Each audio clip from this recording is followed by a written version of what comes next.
Welcome to Study Loop. Okay, this is question 2862, and we have two long wires that lie along this y-axis that are pointing into the page on the bottom one and out of the into the page in the bottom and out of the page on the top wire. And we want to figure out the magnetic field at point P over here.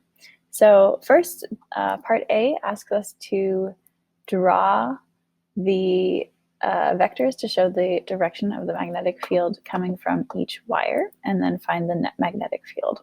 So let's think about this first wire up here. To find the direction of the magnetic field, we want to use the right-hand rule.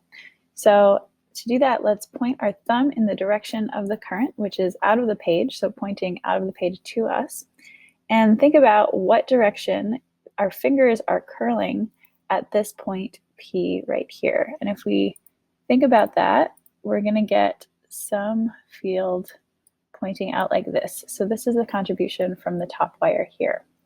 Let's do the same thing for the bottom wire, where we point our thumb into the page and curl our fingers around. That's going to give us something pointing down and to the right like this. So this is from the top wire, this is from the bottom wire, I'll call 2. So now we just need to add them together to find the net magnetic field. And when we add these two together, since the currents here are equal, the magnitudes, the length of the vectors, are going to be the same. And so the y components are going to cancel out, which means we're only going to add the horizontal components. So that's going to give us a big net vector pointing straight to the right, like this. So this is going to be the direction of the net magnetic field.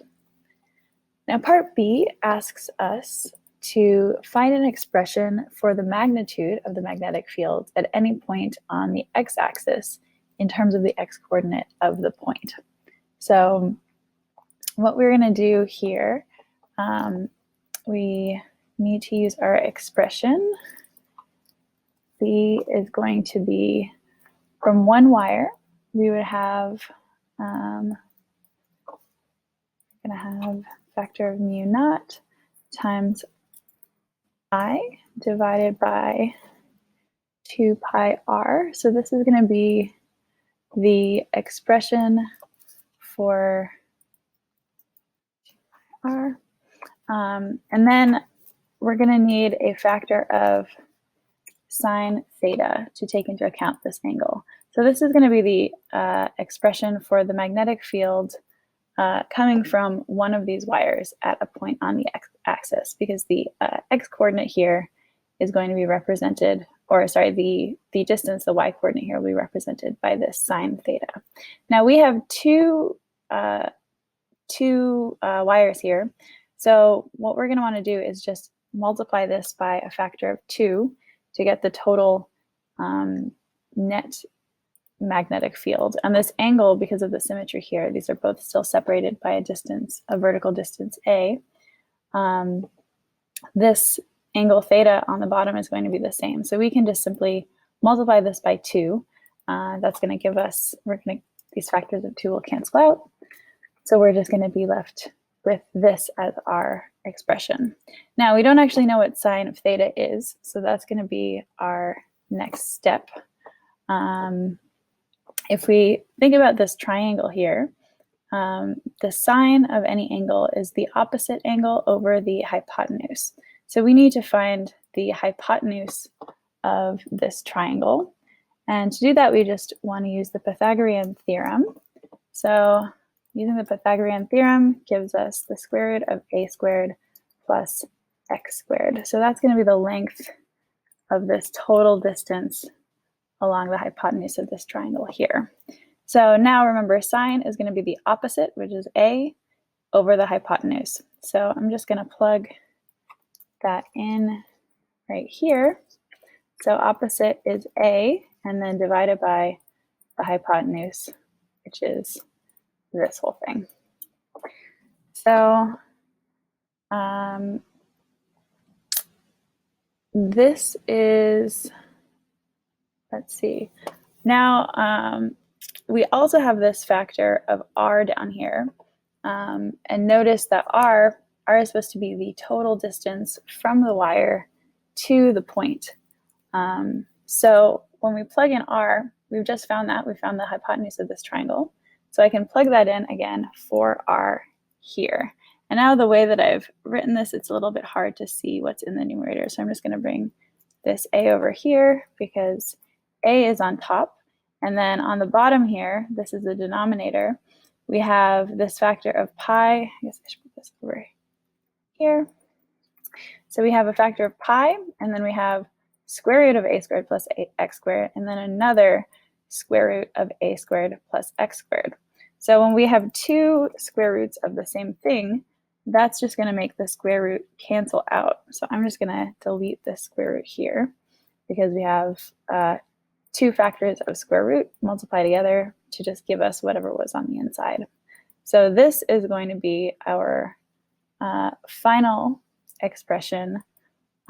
This is pretty much simplified as much as we can for the magnetic field, the magnitude of the magnetic field at some point along the x-axis.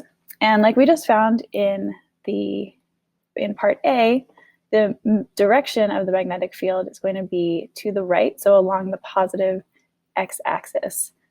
Anywhere we move this magnetic field, it's this point P here, it's going to still give us a field in the net positive x direction. Now, question C asks us to graph the magnitude of B at points on the x-axis. So this is a little bit, let's think about this here. I'm going to draw B, and then I'm just going to draw, this will be our x here. So this is x, and then this is our B. So we want to think about this. We already have a few, if we just think about plugging numbers in directly into this equation, you might want to start with just a few points to plugging in, you know, what if a equals 0? What if x equals 0? When you do that for a few points, we're going to get, let's see, are they asking us to plug in? Yeah, we're going to get something where the magnitude is highest right in the middle, and then it's going to drop off like a curve, kind of like this. So if you think about it, when this point is closest to these two, to the two wires, that's when it's going to be directly in between the two wires. So that's why it's going to have a peak up here. And then the farther we get from the wires, this magnitude is going to drop off. So in either direction, it's going to drop off. So this is the origin right here. And this answers our question of part D, where is the magnetic field at a maximum? Again, that's when x equals 0, when this is right in between these two wires, because the closer that it is to the source, to the currents that are causing the magnetic field, the higher the value of the magnetic field will be. So now part E asks us, what if x is much greater than a? So to answer that, we just want to take a look at our expression that we just came up with here. And think about what happens when x is really big and a is really small.